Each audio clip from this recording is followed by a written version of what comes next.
મજામાં રહો કોઈને ગમતું નથી. સાહેબ, જીવનનો એક જ ફિલોસોફી છે, મોજ સાલું કાલ આવતું હોય ને તો આજ આવે, પણ જીવવું તો વટથી જીવવું, મસ્ત જીવવું, ટોપ જીવવું, અપ ટુ ડેટ. સાહેબ, એક વાત કહું, ઉપરવાળાને પસ્તાવો ના થવા દેતા કે તમને માણસ બનાવીને એને કોઈ ભૂલ કરી છે. આટલું યાદ રાખજો. તમે ભગવાનને શોધો છો, અલ્લાહને શોધો છો એવું નહીં, ભગવાન પણ તમને શોધે છે કે મારું ઘેટું ગયું ક્યાં. શોધે છે.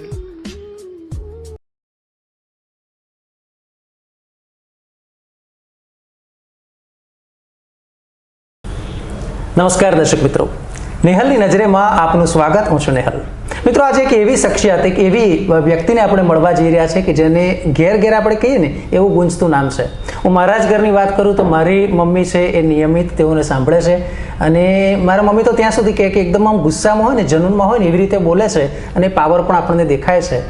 મને થયું કે ચાલો આપણે પાવરને મળીએ અને એનાથી બીજી કઈ કઈ શક્તિઓ છે તે આપણામાં આવી શકે. હંમેશા તેઓ કહેતા હોય છે કે તમારી સ્માઇલ છે એ હંમેશા હોવી જોઈએ, તમારો કોન્ફિડન્સ છે એ દેખાવો જોઈએ, અને ત્યાં સુધી કહે છે કે જો તમારે હિંમત કેળવવી હોય તો જ તમે આગળ આવશો, અને એટલા માટે જ ક્યારેય શક્ય હોય તો તમારે નોકરી કરવી નહીં, કારણ કે ધંધો જે અપાવી શકે એ નોકરી ના અપાવી શકે. અને બીજી ઘણી બધી મોટિવેશનલ સ્પીચને કારણે આજે તેઓ ગુજરાતમાં ઘેર ઘેર ગુંજતું નામ થયા છે. અને નામ છે, તમે જાણો છો, સંજય રાવલ અત્યારે આપણી સાથે છે. ચાલો તેમને મળીએ. સંજયભાઈ, ખૂબ ખૂબ સ્વાગત. નમસ્કાર. Thank you. સંજયભાઈ, જે પ્રમાણે અત્યારે હું કહું ને કે જ્યાં વાત ચાલતી હોય ને, ક્યાંક મોટિવેશનની વાત આવે એટલે તરત કહે કે તમે સંજયભાઈની સ્પીચ સાંભળી છે, એ સામેથી આવે. એટલે મેં પણ તમારા ઘણા બધા વિડીયોઝ જોયા છે, ઘણા સમયથી જોતો આવું છું. જી. હવે વાત એમ છે કે આ તો બધા જાણે છે કે મોટિવેશનલ સ્પીકર છે, પણ માત્ર મોટિવેશનલ સ્પીકર નથી, એ સિવાય પણ ઘણું બધું છે. તો શરૂઆત આપણે એ રીતે કરીએ કે તમારું જન્મ, ઉછેર, બાળપણ, અને અત્યારે તો બધા જાણે છે કે એક મિલિયનેર આપણે કહી શકાય, પરંતુ એ સમયે એવી સ્થિતિ હતી, વિકટ પરિસ્થિતિ આપણી કહી શકાય, અને એમાંથી તમે પસાર થયા છો. એટલે તમે તમારું પોતાનું જ એક ઉદાહરણ છો. બીજાના કેસીસ તો ખરા, તમે પોતે જ એક ઉદાહરણ છો, કેસ સ્ટડી છો. દર્શકોને શું કહેશો? પાલનપુર બનાસકાંઠામાં આવેલું એક શહેર છે, બહુ જ સરસ. ત્યાં મારો જન્મ થયો, બહુ ગરીબ બ્રાહ્મણ પરિવારમાં. બાપુજી એક ઓટલા ઉપર દરજી કામ કરતા હતા, મધર હાઉસવાઈફ હતા, અમે 4 ભાઈ બહેન હતા. બહુ જસદોજહદ કરીને બાપુજી અમને પાલનપુરની સારી સ્કૂલ વિદ્યા મંદિરમાં સ્ટડી કરાવ્યો. 12મામાં મેં સાયન્સ રાખ્યું, want to be a doctor, 54% આવ્યા. અગેન આ એડ્યુકેશન સિસ્ટમથી ભણતો ત્યારથી જ બહુ વિરોધ હતો કે એવું તો કેવું કે 1 વર્ષમાં ગોખવાનું, 3 કલાકમાં ઉલટી કરવાનું, અને જો મેં ઉલટી ના કરી તો શું હું ફેલ? પણ I was fail at that time. પણ હું એવું માનું છું કે આપણા પ્લાન કરતા ઈશ્વરના પ્લાન મોટા હોય છે, અને એટલે જ કદાચ એ 54% એટલે આવ્યા કે આજે મારે તમારી સામે ઇન્ટરવ્યૂ માટે બેસવાનું હશે. બિલકુલ બિલકુલ. પાલનપુરમાં જ કોલેજ કરી, કોલેજની જ છોકરી સાથે લગ્ન કર્યા, અરેન્જ મેરેજ હતા. 2 દીકરીઓ છે, 1 દીકરો છે. શરૂઆતમાં ડાયમંડનો બિઝનેસમાંથી હું ઊભો થયો, પણ 93માં બહુ જ મોટો લોસ કરીને પછી કન્સ્ટ્રક્શનમાં આવ્યો, અને કન્સ્ટ્રક્શનનું કામ કરતાં ધીરે ધીરે એમાંથી બુક સ્ટોર કર્યા, એમાંથી ગાર્મેન્ટ સ્ટોર કર્યા, એમાંથી જીમ શરૂ કર્યું, એમાંથી ફૂલ ફ્લેજ કન્સ્ટ્રક્શનના ટોટલ બિઝનેસમાં આવી ગયો. અને એક દિવસ મારા બુક સ્ટોરના હિસાબે એક બહેન મને કોલેજમાં બોલાવવા માટે આવ્યા કે તમે બુક્સ પર કંઈક બોલો ને, અને ધેટ વોઝ ટર્નિંગ પોઈન્ટ. કે એ વખતે લોકોને એમ લાગ્યું કે આ માણસ તો જોરદાર બોલે છે, અને એ પછીથી બનાસકાંઠામાં લોકો મને અવારનવાર બોલાવવા માંડ્યા, અને ધીરે ધીરે હું આની અંદર આવી ગયો. એટલે નાનપણ મારું પાલનપુરમાં, કોલેજ પાલનપુરમાં, લગ્ન પાલનપુરમાં, ને છેલ્લા 5 વર્ષથી અમદાવાદને મેં મારી કર્મભૂમિ બનાવી છે. બસ આટલું છે આ વિષય. એટલે છેલ્લા 5 વર્ષથી તમે અહીંયા? હા, બિલકુલ 100% હું અહીંયા આવી ગયો છું, અને ઓનલી ફોર ધીસ મોટિવેશન અને સ્કૂલ યુનિવર્સિટીનું જે મારું ડ્રીમ છે એના માટે થઈને. સર, તમને ક્યારે એવું લાગ્યું કે તમારી જે વાણી છે તેનાથી લોકો પ્રભાવિત થઈ રહ્યા છે, તેની અસર ક્યાંક જોવા મળે છે? શું કહેશો? પ્રભાવિત ક્યારે થયા એ તો બહુ મને ખ્યાલ નથી, પણ લગભગ એક પ્રસંગ મને યાદ છે કે જ્યારે અમારી પાલનપુરની લો કોલેજના એક મેડમ મને બોલાવવા આવ્યા કે તમે પાલનપુરમાં આટલું બધું નુકસાન કરીને બુક સ્ટોર કેમ ચલાવો છો? તો મેં એમને કહ્યું કે તન અને મન સારા હોય તો ધન આવે, અને એટલે મને એમ થયું કે હું તો 2 પૈસા સુખી તો બધા સુખી થાય, એવી એક બાયસ કોશિશ હું કરું, એટલે હું બુક સ્ટોર ચલાવું. તો એમણે મને કોલેજમાં ઇન્વાઇટ કર્યો કે સંજયભાઈ તમે કોલેજમાં આ જ વાત બોલવા આવો ને. હવે હું પબ્લિકલી તો ક્યારે બોલ્યો નહોતો, આમ અવારનવાર નાના ગામડાઓમાં, નાની સ્કૂલોમાં હું જતો, પણ એ દિવસે જે ઓડિયન્સ બેઠું હતું એ ઓડિયન્સે જે રિસ્પોન્ડ કર્યો અને ત્યારે મને પહેલી વાર એમ થયું કે અરે હા, આપણે બોલીએ લોકોને અસર તો કરે છે. અને એ પછી પાલનપુરમાં મારો ટ્રેઝર કરીને બુક સ્ટોર છે, જે આજે પણ બહુ મસ્ત 7,000 સ્ક્વેર ફીટનો છે. એ બુક સ્ટોરના નેજા હેઠળ એના વાચકો માટે અને મારા જે લોકો ફેન હતા પાલનપુરમાં એ લોકો માટે મેં એક સરસ મજાનો કાર્યક્રમ પાલનપુરના એક ટાઉન હોલમાં કર્યો. અને સૌથી મહત્વની વાત એ છે કે એ ટાઉન હોલમાં અમારા એક જમાઈ સામે બેઠેલા અને એમણે મારો આખો સેમિનારનો વિડીયો ઉતાર્યો, જે રીતે અત્યારે રેકોર્ડિંગ ચાલે છે. અને એ રેકોર્ડિંગને એમણે 12-15 મિનિટના ટુકડા કરીને યુટ્યુબ પર પોસ્ટ કર્યા. મને ખબર પણ નથી કે યુટ્યુબ શું વસ્તુ છે એ વખતે, પણ આ યુટ્યુબ પર વિડીયો પોસ્ટ કર્યા પછી જે લોકો સંજય રાવલને શોધવા માંડ્યા પાલનપુરમાં, ઈમેલ પર, સોશિયલ મીડિયા ઉપર, કે એમાં ક્યાંય ફોન પર પાછળનું બેનર મારેલું હતું કે ટ્રેઝર પાલનપુર, અને પછી આગ લાગી. એ આગ આજ સુધી ચાલુ છે. બસ આ એ લોકોએ, મને એવું લાગ્યું, એ તો પેલી કોલેજમાં ગયો ત્યારે, પણ જ્યારે મારો વિડીયો પોસ્ટ થયો ત્યારે મને પણ એવું લાગ્યું કે આ એકદમ બધી ક્યાંથી ઇન્ક્વાયરીઓ આવવા, રોજ 5-5 જણ પૂછે, આખા ગુજરાતમાંથી, દુનિયાભરમાંથી લોકો પૂછવા માંડ્યા. ત્યારે મને એમ લાગ્યું કે હા, આપણે બોલીએ છીએ એનો ચોક્કસ પ્રભાવ તો પડે છે. સર, તમારી ઇમેજની જો વાત કરીએ ને તો એંગ્રી યંગ મેન કહેવાય છે આજે પણ, કારણ કે જ્યારે તમારો જે આક્રોશ હોય એ સિસ્ટમ પ્રત્યે પણ હોય, ગવર્મેન્ટની કોઈ પોલિસીને લઈને જો નાગરિકો ક્યાંક તકલીફમાં મુકાતા હો તો પણ તમારી વેદના આવે. લગભગ ગયા વર્ષની આ વાત હશે કે જે બ્રિજની કડી કલોલ બ્રિજનો ઇસ્યુ હતો, તાજેતરમાં વરસાદમાં નવો બનેલો હોય ને પછી તરત એવી હાલત થઈ જાય, તો એટલે ક્યાંક કહેવાય ને કે જનતાની જે વેદના છે ને એને વાચા આપવાનું કામ કરે છે. તો સૌથી મહત્વની બાબત મારે એ જાણવી છે કે જે સિસ્ટમ પ્રત્યેનો તમારો આક્રોશ છે એ ક્યારથી તમને એવું લાગ્યું કે આ ક્યાંક ખોટું થાય છે તો મારે બોલવું જોઈએ? એકચ્યુઅલી પાલનપુરમાં 2007માં અમારા ગામની વચ્ચોવચ્ચથી રેલવે લાઇન જાય છે, અને એ રેલવે લાઇન એક ફાટક જેવી સ્થિતિ, અને રોજ ફાટક બંધ હોય ને બહુ બધી મુશ્કેલી થાય. અને બ્રિજ, સિંગલ બ્રિજ એની ઉપર, એટલે એક વાહન જાય ને સામેથી બંધ કરે ને આવે. અને પાલનપુરમાં આવવાનો મેઇન એ ઓવરબ્રિજ. અને એ વખતે મારે અમેરિકા જવાનું હતું. મને એમ થયું કે આવું કેવું કે ગામમાં આવવાને એક રસ્તા પર આટલો એક બ્રિજ ના બને.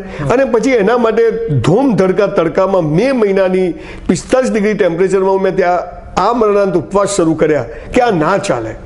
અને પરિણામ આવ્યું કે 10-12 દિવસ પછી લોકો જોડાયા અને છેલ્લે બ્રિજ, ડબલ બ્રિજ કરવાનું, ઊંચો બ્રિજ કરવાનું કામ થયું. એ પછી પહેલા હું નાનપણમાં પણ ગેસના બાટલા ના મળે, સાયકલ લઈને જઈએ તો બાટલો ના તો સાયકલ બાટલો ત્યાં કાચ પર મારતો. આવી મેં મગજમારીઓ કરેલી છે. જીબીમાં ખોટી રીતે કંઈક હેરાન કરે તો ત્યાં જઈને, એટલે પહેલેથી કુદરતી દરેકનો સ્વભાવ, કોઈ શરમાળ હોય, કોઈ આવો, એમ હું આવો છું. એટલે મને કોઈ પણ ચીજ જ્યારે એમ લાગે કે આ બરાબર નથી ત્યારે મને થાય કે હું કંઈ બાયલો નથી કે હું ચૂપ રહું. એટલે હું હંમેશા બોલું છું. હા, એના મારે ખામિયાજા ભોગવવા પડ્યા છે, એના કારણે મને મારા બિઝનેસમાં બીજી રીતે ઘણા લોકો રહે, પણ હું એવું માનું છું કે જેમ આજે આપણો ઇન્ટરવ્યૂ નક્કી હતો, ઈશ્વરને ખબર હતી, આપણને હાલ ખબર પડી, એમ બધું નક્કી છે. કોઈ હેરાન કરે કે ના કરે, પણ સાચી વાતમાં બોલવું. અને ગીતામાં લખ્યું છે કે અન્યાય કરવો પાપ છે ને અન્યાય સહન કરવો પાપ છે. એટલે હું હંમેશા સિસ્ટમ વિરુદ્ધ, એટલે સવાલ કોંગ્રેસ ભાજપનો નથી, પણ મને હંમેશા સિસ્ટમમાં જ્યાં બરાબર નથી લાગતું ત્યાં હું હંમેશા બોલતો હોઉં છું, અને આજીવન બોલતો રહીશ, ગમે તે થશે તો પણ. સર, તમે ભાજપ કોંગ્રેસ બોલ્યા એટલે મને ધ્યાન આવ્યું, છેલ્લા કેટલાક સમયથી સોશિયલ મીડિયામાં પણ ચર્ચા ચાલી રહી છે કે અત્યારે બધા જ બુદ્ધિજીવો છે એ નવા પક્ષ માટે પ્લાન કરે છે, વિચારે છે કે નવા પક્ષમાં જોડાય છે. સંજયભાઈ, તમારે પણ જોડાવું જોઈએ, આવી ઘણી માંગ અથવા તો એ પ્રકારની વાતો થતી હોય છે, તમે શું કહેશો? તમને કદાચ નવાઈ લાગશે, પણ હું જ્યારે પાલનપુરમાં હતો ત્યારે હું નગરપાલિકાની ચૂંટણી લડેલો છું અપક્ષમાં. 2012માં હું અપક્ષમાં એમએલએની ચૂંટણી લડેલો છું, અને 2014માં હું અપક્ષમાં મેમ્બર ઓફ પાર્લામેન્ટની ચૂંટણી લડેલો છું. એ વખતે આમ આદમી પાર્ટી અમને ટેકો આપ્યો હતો. પણ આ 3 ઇલેક્શન લડવા પાછળનો મારો હેતુ એકમાત્ર હતો કે આ સિસ્ટમ કેવી રીતે કામ કરે છે, આમાં કેવી રીતે ચૂંટણીઓ લડી શકાય, એ શીખવા માટેનો. બાકી તમારે આજે કોઈ પણ પોલિટિકલ એમ્બિશિયસ હોય તમારે કોંગ્રેસ ભાજપ જેવી મોટી પાર્ટીમાં જોડાવવું પડે, એટલે એવું તો મેં કોઈ દિવસ વિચાર્યું નથી. પણ હા, છેલ્લા 5 વર્ષથી મને સતત એવું થાય છે કે હું જે રીતે when I travel across the Gujarat and I have visited more than 700 schools and colleges, મેં કહ્યું કે એજ્યુકેશનની પથારી ફરી ગઈ છે. તો there must be change in the education system, અને એટલે હું એજ્યુકેશન સિસ્ટમ પર બોલું છું. અને મને એમ લાગે છે કે જરૂર પડશે તો રાજકારણમાં આવવું પડે, એમએલએ એમપી બનવા નહીં, પણ જે નવી શિક્ષણ નીતિ આવી છે એને ઇમ્પ્લિમેન્ટ કરવા માટે રાજકારણમાં આવવું પડશે. હું ચોક્કસ આવીશ. ફરીથી કહું છું કે મારા માટે પણ હા એક વાત ચોક્કસ હતા કે મોજૂદા સરકારને હું મળ્યો, રૂપાણી સાહેબને મળ્યો, મિનિસ્ટરોને મળ્યો, ઘણા બધા લોકોને મળ્યો, અશ્વિની કુમારને મળ્યો, રાવ સાહેબને મળ્યો, અને આ લોકો બહુ પોઝિટિવ લાગ્યા મને. છેલ્લા 2 વર્ષથી હું જ્યારથી એમને મળું છું મને એમ થયું કે કોઈની સામે પડી ઝઘડા કરી અને રાડારાડ કરીને પછી આપણે સરકાર બનાવીશું તો એ બહુ લોંગ પ્રોસેસ છે. આઈ એમ 55. મને એવું લાગે છે કે મોજૂદા સરકાર જો આ કામ કરે તો આપણે એની સાથે રહીને કામ કરવું જોઈએ. કે મારો હેતુ સત્તા પરિવર્તનનો નથી, મારો હેતુ છે સોલ્યુશન, અને એ બી એડ્યુકેશન. મને બીજા કોઈ મુદ્દાઓમાં રસ નથી. એડ્યુકેશનમાં સોલ્વ થશે તો ખેડૂતોના પ્રશ્નો સોલ્વ થશે, બેકારીના પ્રશ્નો સોલ્વ થશે, સંસ્કારોના પ્રશ્નો સોલ્વ થશે, ટ્રાફિકના સોલ્વ થશે. એડ્યુકેશન એકમાત્ર એવું સેગમેન્ટ છે કે જેને જો અડીશું તો બધું જ બદલાઈ શકે છે.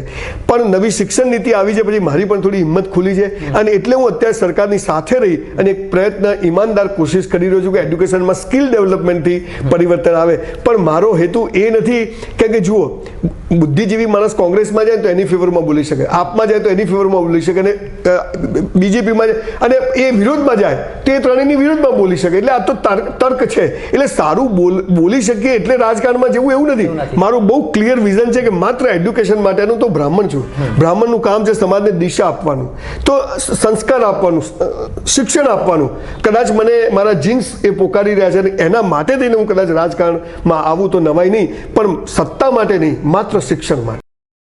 સત્તા માટે નહીં, શિક્ષણ માટે આ ગોલ સાથે તેમણે આગળ વધવું છે. અચ્છા, એક પ્રશ્ન એ છે, શિક્ષણની જ્યારે વાત આવી ને ત્યારે હું એને 2 એંગલથી જોવા માંગુ છું, તમારો અભિપ્રાય જાણવો છે. એક એ છે કે એમ કહેવાય છે કે તમારે શિક્ષણ મેળવવું જોઈએ, બરાબર, અને બીજી વાત એ પણ છે કે શિક્ષણ પછી તમને રોજગારી પણ મળવી જોઈએ.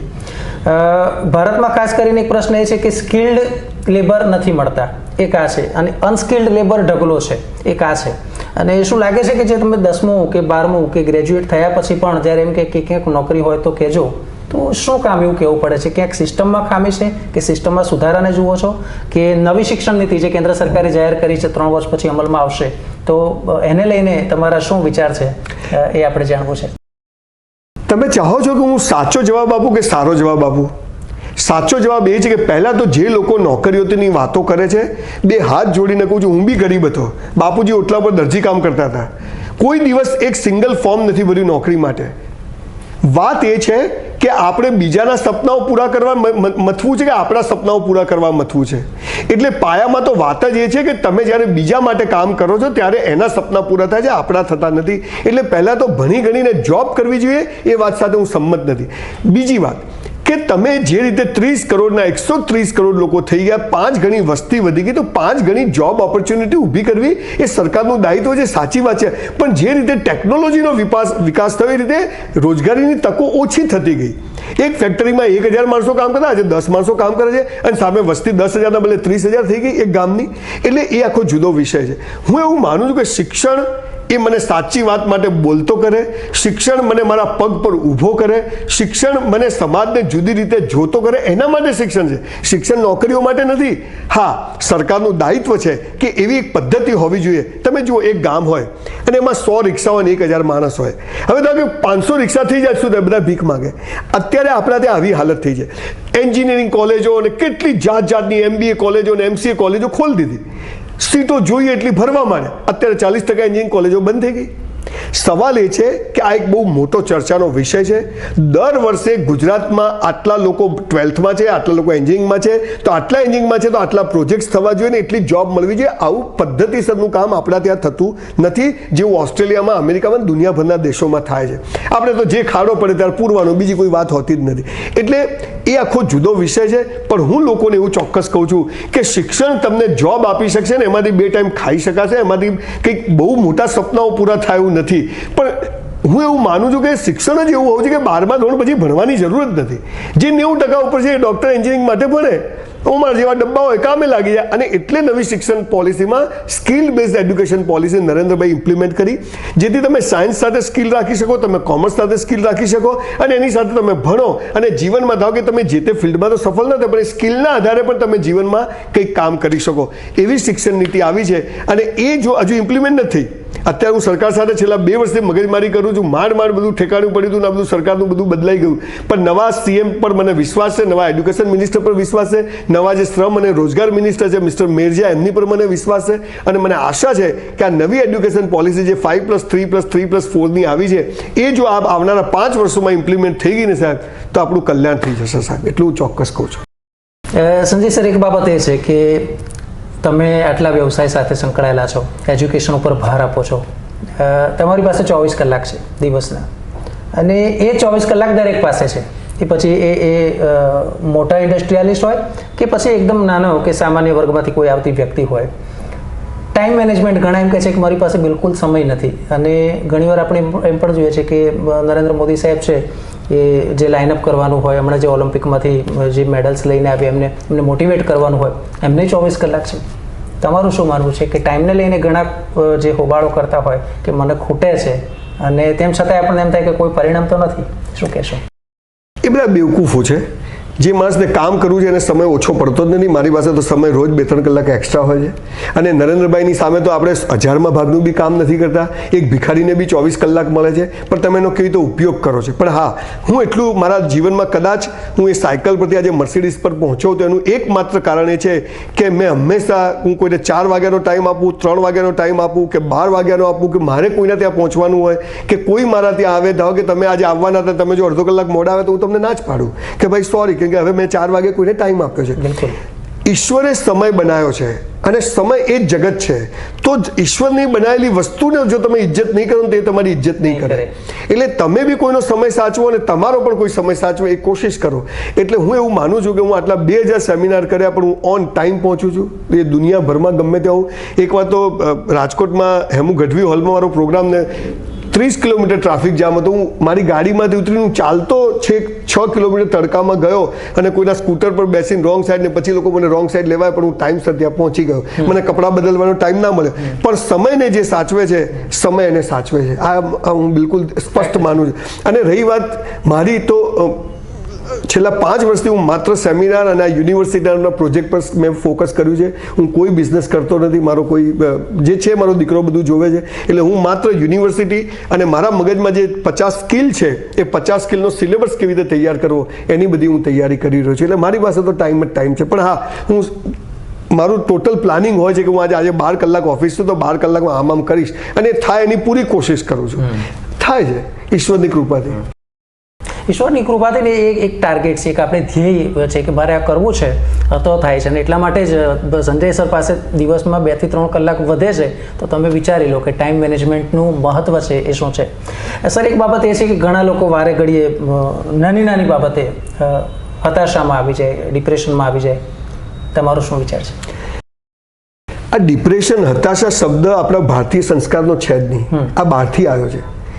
1839માં જ્હોન મેકેલોએ લંડનમાં એક રિપોર્ટિંગ કરેલું છે કે આ દેશમાં બધા સુખી છે, અહીંયા કોઈ દુઃખી નથી, બધા ધંધે લાગે. તમે રાજાશાહીમાં કોઈ દિવસ દેવું કે અમારી માંગે પૂરી કરો રેલીઓ નીકળી હોય? ત્યાં આગળ કોઈ એમ કહેતું હતું કે અમને આ અધિકાર આપો? બધું ચાલતું હતું. આ બધું બહારથી આયાત કરેલું છે, અંગ્રેજોએ આપણને આપેલું છે. કેમ કે આપણને નવા મોટિવેશનલ સ્પીકરોએ દુનિયાભરના એવા કૂતરા કઢાયા છે કે તુમ કર સકતે હો, યુ કેન, વી કેન, તું ડોક્ટર બની શકે. અલા ભાઈ, બધા ડોક્ટર બનશે, કમ્પાઉન્ડર કોણ બનશે? સવાલ એ છે કે દરેક માણસ જુદા કામ માટે આવ્યો છે, પણ સ્કૂલમાં બધાને પહેલો નંબર લાવવો છે, બધાના મા બાપને 90% ભેગા કરો જ ના થાય, એને છોકરાને 95% લાવવા છે. હવે આ સમયની અંદર સમજવાની વાત છે.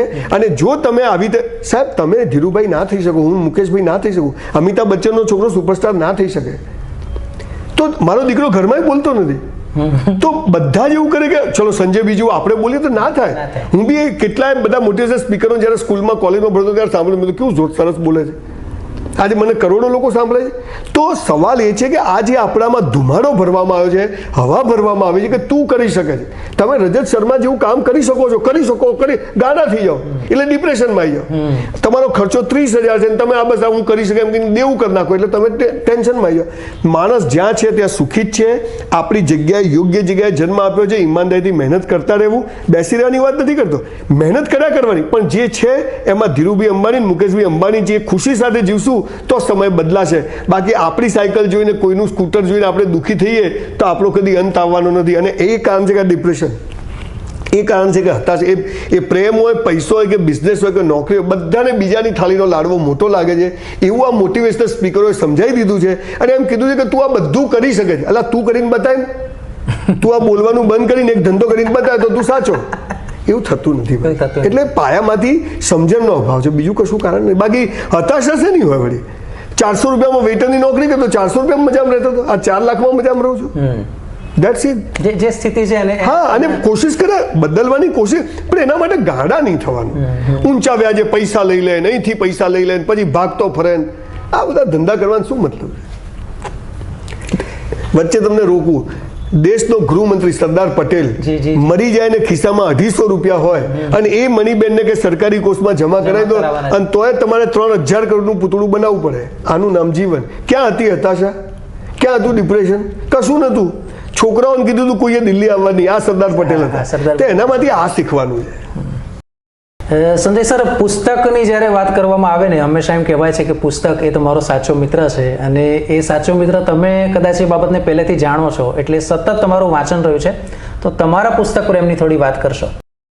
એકચ્યુઅલી પુસ્તક પ્રેમ તો ખબર નથી, પણ મારા બાપુજી 2 ચોપડી ભણેલા, પણ એમનો એવો આગ્રહ ખરો કે કાયમ ચોપડીઓ વાંચો, ભણવાનું નહીં વાંચો ચાલશે, પણ એટલે બકોર પટેલથી મને યાદ છે અને મિયા ફુસ્કીની નાની કલર વાર્તાઓ આવતી, કલરફુલ પેજવાળી લાંબી એવી ચોપડીઓ પાલનપુરની એક લાઇબ્રેરીમાંથી લાવીને વાંચતા, પછી સ્કૂલમાંથી લાવીને વાંચવાનું શરૂ થયું. પણ આ પુસ્તકો વાંચતા વાંચતા મને એટલી ખબર પડવા માંડી, જેમ કે સરદાર પટેલ છે કે ગાંધીજી કે બેઝિક જે ચીજો જે વખતે વાંચતા હતા એ દરેકની અંદર જે મહત્વની વાતો હતી ને એ મારા દિલો દિમાગમાં ટાઈપ થઈ જતી. હું નાનપણથી ડાયરી લખું એટલે હું જોતો કે આ ચોપડીમાં આવું સરસ લખ્યું હતું, આ ચોપડીમાં આ સરસ લખ્યું હતું, આ ચોપડીમાં આ સરસ લખ્યું હતું. મહારાણા પ્રતાપમાં તો એમનો ઘોડો આવો હતો, એમનું બખ્તર આવું હતું, એ પોતે આવા હાઈટ બોડીવાળા હતા અને આ બધું કોમ્બિનેશન કરીને અમને કેવા લાગતા હશે તો હું ઇમેજિન કરતો. શિવાજીની વાત થતી ત્યારે મને થયું કે આ મોગલો સામે આ એક માણસ અહીં ઘૂસી જાય ને અહીં ઘૂસી જાય, આ બધું કેવી રીતે થતું હશે? એક તો કોઈ બહારના પાત્રોની ખબર નહીં, પણ આપણા ભારતના પાત્રો પ્લસ આપણા જે ઋષિ મુનિઓ જે વેદો પુરાણો ઉપનિષદો લખ્યા કે એ લખાયા ત્યારે કોઈ ધર્મ જ નહોતો, ખાલી મનુષ્ય જાત હતી. ત્યારે કોઈ હિન્દુ, મુસલમાન, ખ્રિશ્ચન, શીખ, ઈસાઈ કશું નહોતું. એ વખતે માત્ર મનુષ્ય હતો. તો એ પુસ્તકો નાના નાના ફોર્મમાં જ્યારે આવ્યા ત્યારે મને તો કરે જીવનમાં કેટલી બધી ચીજો આપણા સનાતન સંસ્કૃતિ પાસે છે. એમ કરતાં મને વાંચવાની બહુ ધગશ થઈ. જ્યારે મિત્રો રાત્રે પાનના ગલ્લા ઉપર અથવા માઉન્ટ આબુ ટોલીમાં ફરતા ત્યારે હું હંમેશા લાઇબ્રેરીમાં હોઉં અથવા ચોપડીઓ ભાડે લઈને ઘરે લઈને ખરીદવાની તો તાકાત નહોતી. પેપરની પસ્તીમાં જે પૂર્તિઓ આવતી એ હું ખાસ વાંચતો. એમ કરતાં મને એમ થયું અને આજે ઓનેસ્ટલી કહું કે હું અહીં બેઠો છું એ માત્ર ને માત્ર કે જે લોકો મને સાંભળે છે માત્ર ને માત્ર કોઈનું સાંભળેલું મને ઈશ્વરે અભિવ્યક્તિની શક્તિ આપી છે. એટલે હું સારી રીતે બોલી શકું છું. મારું પોતાનું કશું જ નથી આમાં કે કોઈનું ના હોય.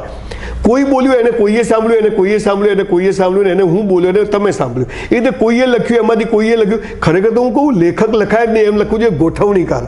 ખરેખર શબ્દ એવો હોવો જોઈએ કે શબ્દ તો ઈશ્વરના છે. કોઈ આપણે તો ખાલી શબ્દોને ગોઠવીએ છીએ. કોઈએ જુદી રીતે ગોઠવ્યા, મેં જુદી રીતે ગોઠવ્યા. એટલે વાંચનનો મારા જીવનમાં સખત પ્રભાવ પડ્યો.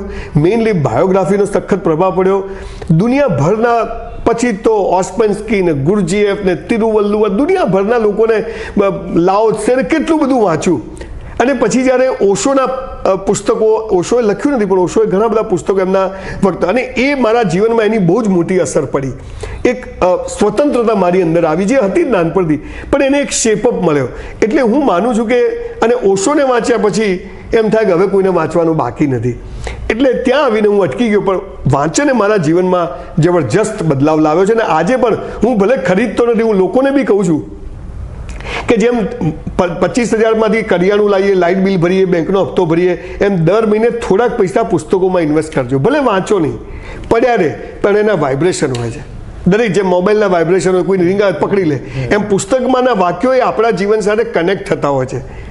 એટલે પુસ્તકો લોકોએ ખૂબ વસાવવા જોઈએ. ભલે વંચાય કે ના વંચાય, પણ ઘરમાં રાખવા જોઈએ. ચોક્કસ વાત છે. સર, નેતાની જો વાત કરવામાં આવે તો પોલિટિકલી તમારા આદર્શ નેતા કોણ? તમે કોને માનો છો? અથવા તો તમને લાગે છે કે ઘણા બધા લોકો એવા છે કે જે તમને નેતા તરીકે જોવા માંગે છે, તમને જુએ છે?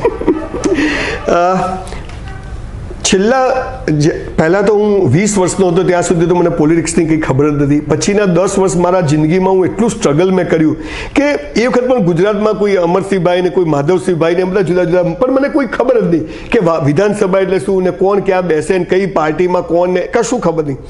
પણ જ્યારે હું થોડો સરખો થયો અને નરેન્દ્રભાઈ પહેલી વાર મુખ્યમંત્રી બન્યા, મને આછું ઓછું યાદ છે. અને એ પછી તો છેલ્લા 25 વર્ષથી તો એ જ હતા, અને પછી એ ગયા તો રૂપાણી સાહેબ આવે ને અત્યારે ભૂપેન્દ્રભાઈ આવ્યા. પણ જે રીતે મેં વાંચન કર્યું, ઓનેસ્ટલી આજે તમને જવાબ આપું છું, પહેલી વાર હું આ કોઈ દિવસ આ વિષય પર કોઈ પૂછ્યો નથી, કોઈ દિવસ બોલ્યો નથી, પણ હું એવું ચોક્કસ માનું કે ઇન્ડિયન પોલિટિક્સમાં નરેન્દ્રભાઈ મોદી જેવો પોલિટિશિયન પહેલા કોઈ હતો નહીં, કદાચ પેદા પણ નહીં થાય. એક સામાન્ય ઘરનો માણસ એક વડનગરમાં જેમના ફાધર રેલવે સ્ટેશન પર ચાનું કેન્ટીન ચલાવતા હોય ને એમને મદદ કરતો હોય, એક નાનકડો છોકરો વડનગરમાંથી નીકળી અમદાવાદ આવે ને અમદાવાદમાંથી પછી ધીરે ધીરે RSSમાં જોડાય, અને એ પછી પણ કેટલી ચઢ ઉતર અને 20 વર્ષ સુધી એ અદ્રશ્ય થઈ જાય માણસ. અને આજે જ્યારે સાંભળીએ કે દાહોદમાં પણ હતા, ગોધરામાં પણ હતા, સાપુતારામાં પણ હતા, કચ્છમાં કોઈ તાલુકો બાકી નથી, કોઈ તાલુકો નહીં એનું કોઈ ગાને, ત્યાંથી લોકો કે મારા સ્કૂટર પર ફરતા હતા. તો આ જે 20 વર્ષ આ માણસે કર્યું, પછી મેં એમના વિષયના લગભગ 8-10 પુસ્તકો વાંચ્યા, અને ત્યારે મને એમ લાગ્યું કે આ માણસે આખી રાજનીતિની વ્યાખ્યા બદલી કાઢી છે કે પૈસાદાર ઘરના જ લોકો રાજકારણમાં આવી શકે, બહુ જ ભણેલા ગણેલા લોકો જ આવી શકે, એક સામાન્ય ઘરનો છોકરો પણ આવી અને આ લેવલે પહોંચે. ચીલો તોડી બીજા ઘણા બધા લોકો હતા કે જેમના કોઈ ફેમિલી બેકગ્રાઉન્ડ નહોતા, પણ આ માણસ અને ગુજરાતમાંથી નીકળીને વડાપ્રધાન તરીકે જવું ને બાકીના બધા સ્ટેટના લોકોને કન્વિન્સ કરવા, એ હું માનું છું કે જે માણસે રાજકારણમાં જવું હોય એને નરેન્દ્રભાઈને રોલ મોડેલ બનાવવા જોઈએ. આટલું એક લીટીમાં હું કહીશ. આમાં મારો જવાબ આવી જશે લગભગ. બિલકુલ બિલકુલ. સર, આખા વિશ્વની જો વાત કરવામાં આવે ને તો 50% મહિલાઓ છે, અને તેમ છતાં આપણે ક્યાંક જોઈએ છે કે ક્યાંક એમને પ્રાધાન્ય નથી મળી રહ્યું, અથવા ઘણીવાર કિસ્સામાં એવું પણ હોય છે કે કદાચ મહિલા પોતે જ પોતાની જાતને અન્યાય કરતી હોય એવું જોવા મળે છે. ઘણીવાર એવું થાય કે આપણે કોઈના ઘરે જઈએ અને ઘરમાં કોઈ જ ના હોય, અંદર એક લેડીઝ હોય અને આપણે કહીએ કે કોઈ છે, તો એ મહિલા પોતે એમ કહે કે ઘરમાં કોઈ નથી, ત્યારે આપણને એમ થાય કે મહિલા પોતે નથી, એટલે ક્યાંક એણે એનું પોતાનું અસ્તિત્વ જાતે જ ગુમાવી દીધું હોય, અથવા તો સમાજે એક પ્રકારે એવું દબાણ લાવ્યું હોય. મહિલા સશક્તિકરણ ઉપર આપના વિચાર? મહિલા સશક્તિકરણ એ બહુ પેચીદો વિષય છે મારી દ્રષ્ટિએ, પણ હું માનું છું કે મહિલા સશક્ત જ છે. એ તમને ને મને પેદા કરી શકે છે. આનાથી વિશેષ એની શક્તિનું કોઈ પ્રદર્શનની જરૂર નથી. આપણા બધા જ દેવીઓ જુઓ, લક્ષ્મી પૈસા માટે, શક્તિ તો આના માટે, એમ દરેક માણસ દરેક જગ્યાએ તમે જોશો ને તો આપણા સ્ત્રી જ બધે આધિપત્ય જમાવેલું છે. સવાલ એ છે કે આપણા ત્યાં પર્ટિક્યુલર અમુક સમાજમાં છોકરીઓને ભણાવવી ન ભણાવવી એના વિશે એ 70 વર્ષની અજ્ઞાનતા છે, પણ ધીરે ધીરે પરિવર્તન આવી રહ્યું છે. હું ઘણીવાર ભણેલા ગણેલા દીકરીને ભણાવે, એન્જિનિયર કરીને પછી હવે લગ્ન કરી લો, તો ભણાઈ શું કરવા ભાઈ? સવાલ એ છે કે એ માનસિકતા બદલાઈ રહી છે. સશક્તિકરણનો પુરુષની બી સશક્તિકરણની જરૂર છે ને સ્ત્રીની પણ સશક્તિકરણની જરૂર છે. જ્યાં સ્ત્રીઓ મજબૂત છે ત્યાં પુરુષો પાણી ભરે છે, અને જ્યાં પુરુષો એવા શક્તિશાળી છે ત્યાં સ્ત્રીઓ પાણી ભરે છે. એટલે આ એક ચર્ચા માટે બહુ સારો વિષય છે, પણ એના પાયામાં બહુ દમ નથી. અત્યારે હું માનું છું કે આપણો કાયદો, આપણી સિસ્ટમ એ સ્ત્રીને વધુ સપોર્ટ કરે છે, સ્ત્રીને વધુ મદદ કરી રહ્યો છે. એ મદદ લેવાની તાકાત સ્ત્રીમાં હોવી જોઈએ. બાકી આજે એક અભણ સ્ત્રી મેનાબેન સોમનાથભાઈ રાવલ એ સંજય રાવલ જેવી નોટ પેદા કરી શકે છે. આનાથી કઈ સશક્ત સ્ત્રી તમારે જોઈએ છે? આજે જોધાબાઈ શિવાજીને પેદા કરી શકે છે. મધર ટેરેસાએ દુનિયામાં આખું સેવાની આખી પેલી એ ફિલ્ડ બદલી કાઢી. વર્લ્ડ વોર હતું ત્યારે ફ્લોરેન્સ નાઇટિંગેલ એક એવી નર્સ પેદા થઈ કે જેને લેડી ઓફ ધ લેમ્પ. એટલે હું માનું કે સ્ત્રીઓ અદ્ભુત કામ કર્યા છે ને અત્યારે કરી રહી છે. એટલે હા, એક વાત ચોક્કસ છે કે જીનેટિકલી આપણો બાંધો એવો છે કે સ્ત્રી થોડીક વીક માનવામાં આવે છે. એકચ્યુઅલી તો ઊંધી વાત છે. એ ડિલિવરીની પ્રસ્તુતિની પીડાની જે તાકાત છે ને એ પુરુષની તાકાત નથી કે એ પીડા સહન કરી શકે. એટલે સ્ત્રી શક્તિશાળી છે જ, પણ એને ઘરકામ એને પહેલેથી એવી રીતે તૈયાર કરો કે તારે ઘરનું કામ કરવાનું, પહેલાં પપ્પાને ત્યાં કરવાનું, પછી ત્યાં, એટલે એક સિસ્ટમમાં એ આવી ગઈ છે ને વર્ષોથી ચાલી આવે છે. એટલે કોઈ એવું નથી કે સશક્ત નથી, એ કામ આ પ્રકારનું કરે છે. બાકી એના સશક્તિકરણ માટે હું માનું કે સરકારે લેવાતા હોય એ બધા જ પગલાઓ લીધા છે. આનાથી વિશેષ પગલાઓ મને તો કોઈ દેખાતા નથી સશક્તિકરણના. તો દર્શક મિત્રો જોયું ને સંજય રાવલે જે પ્રમાણે વાત કરી, અભિવ્યક્તિની પણ વાત કરવામાં આવી, સ્વતંત્રતાની પણ આપણે વાત કરી, મહિલાઓ કઈ રીતે ફ્રીડમ મેળવી રહી છે અને હજી પણ શું કરવાની જરૂર છે, સમાજમાં કયા પ્રકારનો બદલાવ લાવવાની જરૂર છે, શિક્ષણને કેમ મહત્વ આપવું જોઈએ. સૌથી મને જે વાત સ્પર્શી તે એ વાત છે કે શિક્ષણને માત્ર તમે રોજગારની એંગલથી ના જુઓ, પરંતુ તમારા જે વિચાર શક્તિ છે એ જે કેળવાય છે અને એના માટે પણ શિક્ષણ જરૂરી છે. અને સારી બાબત એ પણ છે કે સરકાર પણ એ બાબતને ધ્યાન આપી રહી છે અને શિક્ષણની સાથે સાથે સ્કિલ ડેવલપમેન્ટ થાય તેવો નવો સિલેબસ અત્યારે તૈયાર થઈ રહ્યો છે. આગામી 3 વર્ષમાં સરસ મજાનો સિલેબસ આવશે. ત્યારે શક્ય એ પણ છે કે એક બાજુ જે સાયન્સ ભણતો વિદ્યાર્થી છે એને આર્ટ્સમાં પણ કોઈ સબ્જેક્ટ ગમતો હશે તો તે લઈ શકશે, કોમર્સનો કોઈ સબ્જેક્ટ ગમતો હશે તો તે લઈ શકશે અને એને કારણે પણ શિક્ષણની સાથે સાથે વધુ બહેતર જીવન આપણને જોવા મળશે, સમજવા મળશે તેવી આપણને આશા છે. સંજયજી અત્યારે આપણી સાથે જોડાયા અને ખૂબ જ આ રસપ્રદ આપણી આ ચર્ચા ચાલી. ચોક્કસથી આપને પણ નિહલની નજરેનો આ એપિસોડ પસંદ આવ્યો છે. સંજયજી, આપ અમારી સાથે જોડાયા, દર્શકોને ખૂબ જ આ રસભરી માહિતી આપી તે બદલ આપનો ખૂબ ખૂબ આભાર. ધન્યવાદ. Thank you.